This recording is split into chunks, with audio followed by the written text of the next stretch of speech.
Always handle plates by the rim with fingers beneath and thumb above, without making contact with food items, and with care to avoid leaving thumbprints or smudges on the plates. Always confirm the item being served to the guest, including any allergen modifications, special requests, meat temperatures, and if there are no modifications, you include at least 2 descriptions for the guest. Remember the 50% rule. At least half of the table must be seated to deliver the food. As discreetly as possible, you return to the kitchen and alert the chef expo. Watch for guests to return. Once the dishes have been served, the server or food runner should ask if the guests have everything they need and if anything is requested. Ensure it is delivered as soon as possible. The golden rule. There is never a penalty for asking for help, but if you needed help and failed to ask for it and guest service in your station suffered, then expect penalties. So please ask for help. Ask for help. Greeting and acknowledging guests. You have only one chance to make a good first impression. Make eye contact and smile. All guests will receive a warm greeted upon arrival and a warm farewell upon departure by all employees that come across. Remember the 10 and 5-foot rule. Salutations delivered via smile will be simple and cordial and should be based on the time of day, i.e., good morning, good afternoon, or good evening. Guests in the dining room have the right of way. Yield to them, acknowledge their presence. Always thank every guest as they should leave the dining room. Do not assume someone else has already done this. You cannot thank a guest or offer them a warm farewell too often. Kitchen pass line etiquette. Always inform the chef of any and every food allergen at the table. Never assume that the substitutions have been made or cross-contamination will not occur. Direct all information to chef or expo, not directly to cooks. Do not hold conversations in the kitchen. Ambient noise is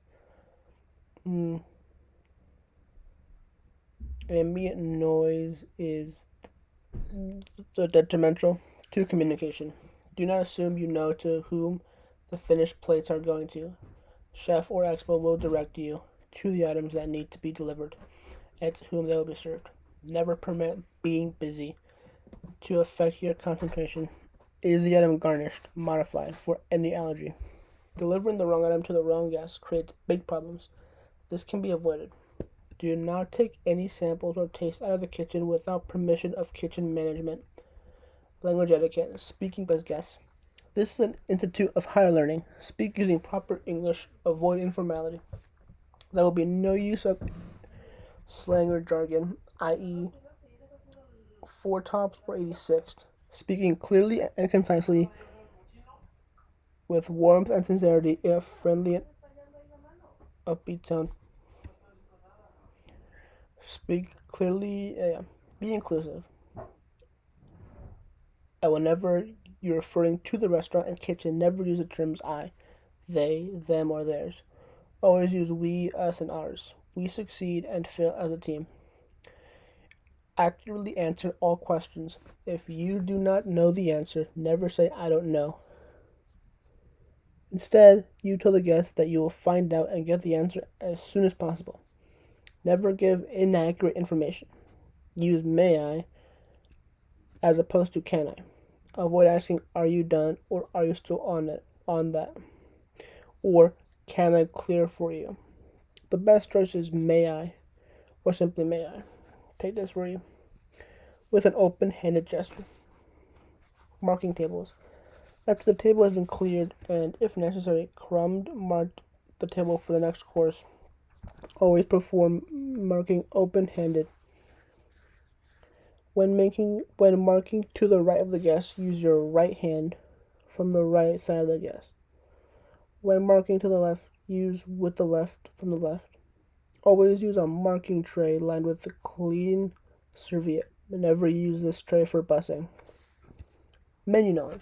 All service staff must be able to answer detailed questions about our menus. Remember, you're the expert, their trusted food and beverage advisor. So study your menu and recipe sheets. When answering questions about the regular printed menu items, avoid re-quoting what the menu already states. You describe the unlisted um, elements or described and defined ingredients, the cooking methods, and or flavor texture aspects. See the attributes of the dish. Open-handed service. Presenting any item to a guest using either your left hand from the left side of the guest or your right hand and from the right side of the guest. From the left, using the left, or from the right on the right.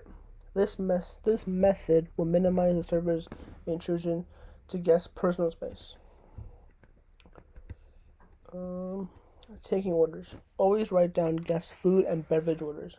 Be organized. Bring a prepared dupe sheet with you to the table. By noticing the table number, guest count, the position numbers, and the orders should be taken in an expeditious fashion as soon as the guest is ready. Often guests will put down their menus to signal readiness. If you're unsure, approach and ask, "Have you decided or would you like a few more minutes?" Face the guest and at the table and move to each guest to take the order. Ideally, take the entire order or at least through entrees, or otherwise the meal could take longer. Confirm each guest's order by paraphrasing the order back to the guest, especially when it is not clear what has been ordered. For example, if the guest that orders the salad and they can mean one of two different salads on the menu, instead of asking the guest which salad, paraphrase back the heirloom bean salad with goat cheese. The guest will either agree or will not recognize the ingredients, and this will help you identify the intended item. I'm sorry, you must have meant the fermented grape salad.